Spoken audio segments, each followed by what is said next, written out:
for today's video, I do want to speak about Ansu Fati and the situation that he does have with FC Barcelona, as it has been said that Barcelona is preparing a physical plan for Ansu Fati. All parties, Ansu Fati, Barcelona, and even the agent want the best for Ansu, and they want Ansu to have continuity only in Barcelona. Later in the video, we're also going to be talking about the Olympics and who the Spanish team did call up regarding the Barcelona players. So if you guys are new here, welcome to the channel. I'm happy that you guys are here. If you guys are Barcelona fans, this will be the channel for you. This is where we do talk about everything regarding FC Barcelona. And so if that thing is for you and you guys end up liking this video, please feel free to support me by subscribing to the channel and also liking this video. I would really appreciate it. So let's first talk about Ansu Fati, because Ansu Fati does need to convince Hansi Flick, and luckily enough, Barcelona will be facing Man City in their first preseason match, and then Real Madrid, then AC Milan. These games will be very entertaining. It's going to be difficult, but it's definitely going to be a good test for many of our players. In the last preseason,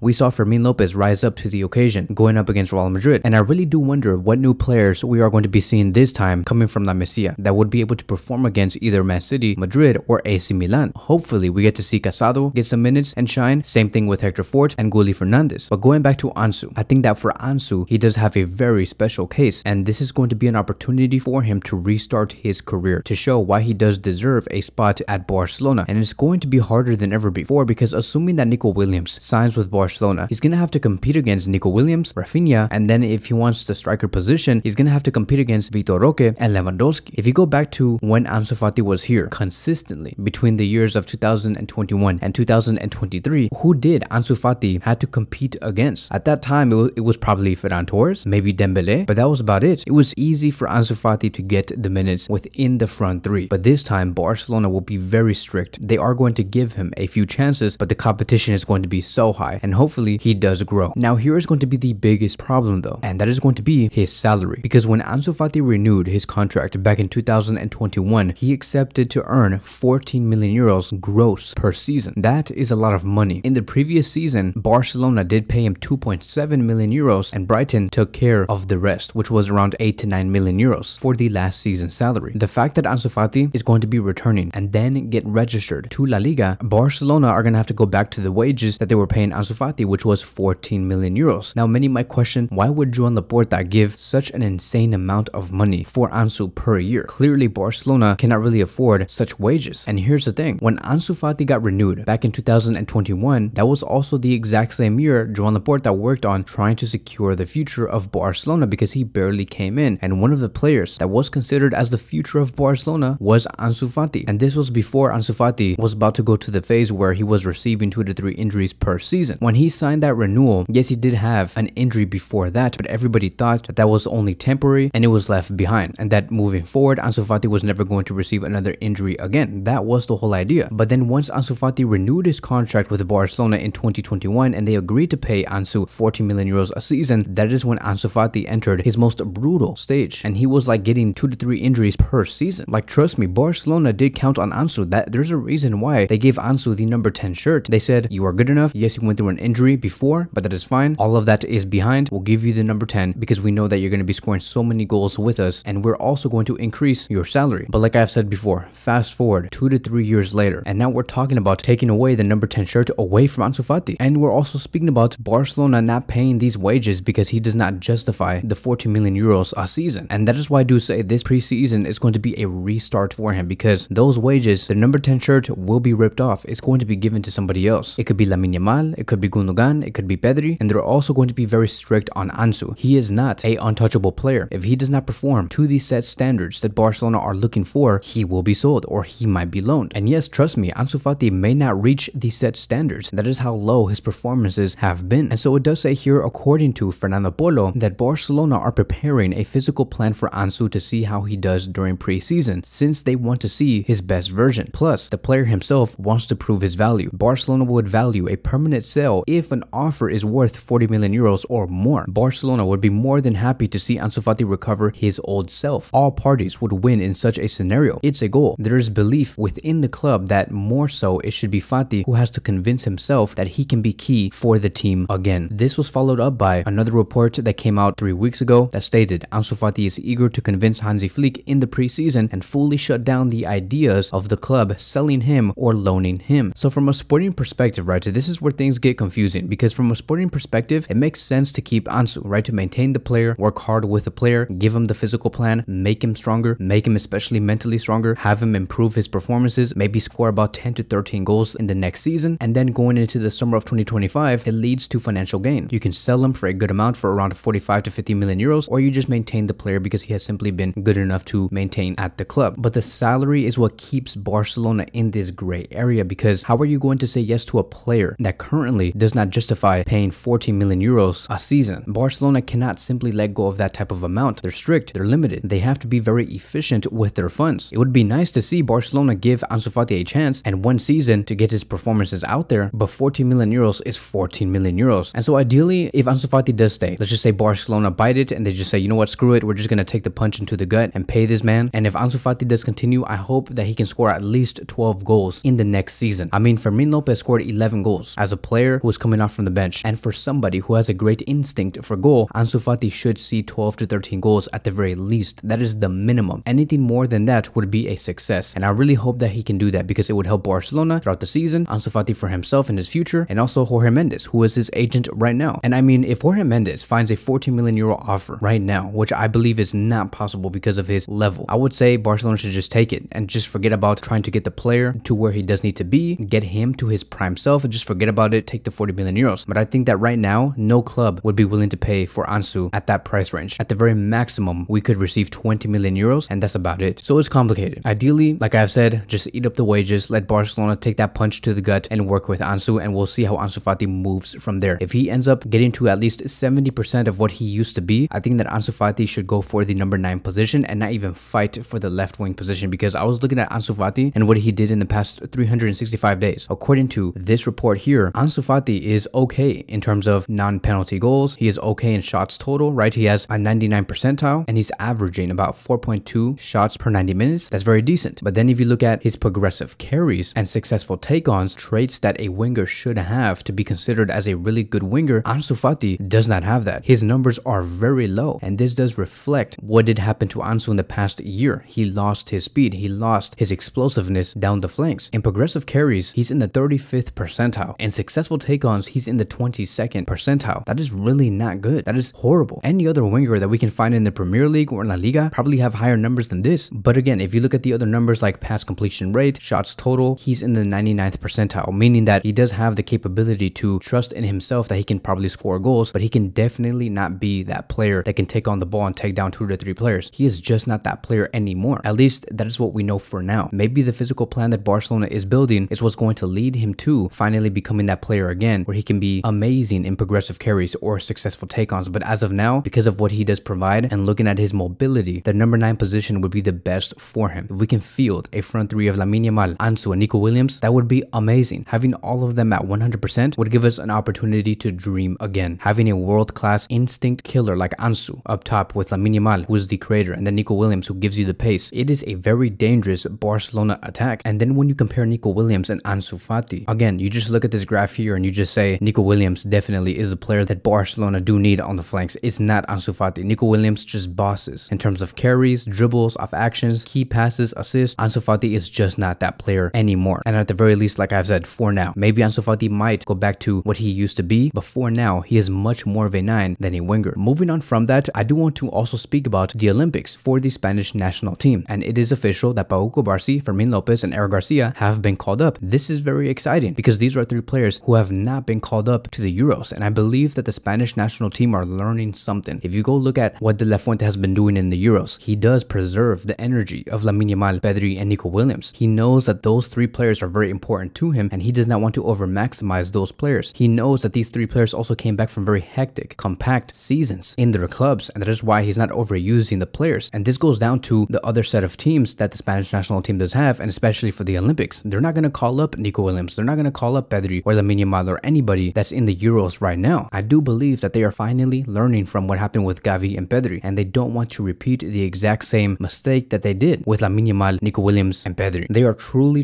cautious, and they know that they're doing Barcelona a favor. Now, many might say that Fermin Lopez is going to be overplaying. He should not be playing this much. I don't think so. I think that is completely false. If you look at the minutes that he played last season with Barcelona, he played less than Pedri. Less. And Pedri was injured. Pedri played 1,476 minutes minutes. Fermin played 1446 minutes, so 30 minutes less than Pedri. And again, Pedri was injured. And then you look at the break that he has had since the season was over. Fermin Lopez has not played football in 6 weeks. Obviously, he's training, but he has not been in real competitive competitions in a very long time. Him going into the Olympics would be a great transition for him once he does join the league season with FC Barcelona. And obviously, you know, if he makes it far in the Olympics, there might be chances that he might not even make it to the preseason, and that's okay. I think that if you place Fermin Lopez in competitions where he is playing high tempo football, like I said, once he does come back to Barcelona, he'll be fully fit and firing. And the same thing is going to go on with Cubarsí. Many have been concerned about Cubarsí and his minutes and whether he's being overused. I mean, think about it, right? He has played a high level football not since August of 2023, but since January of 2024. He has only been playing high level football for 5 months. It's really not a lot. That is half the season. And then Cubarsí is now going through a 6-week break with playing no competitive football. To me, I see Cubarsí going into the Olympics in a very healthy way and going to the Barcelona season and being fully well and rested. As a matter of fact, once Cubarsí comes back to Barcelona to play in the preseason or whether it's in the league season, it's going to be much harder for him to get minutes. He is not going to be fully utilized like we saw him under Xavi Hernandez. Andreas Christensen will go back to the center back position for sure because Hansi Flick will be signing 2 central defensive midfielders that will force for Christensen to go back to where he used to be with Ronald Araujo. And so Cubarsí has a long battle ahead. And so I cannot wait to see these players play in the Olympics. And that is it. That is going to be wrapping up today's video. Thank you guys so much for watching, and I will see you guys in the next one.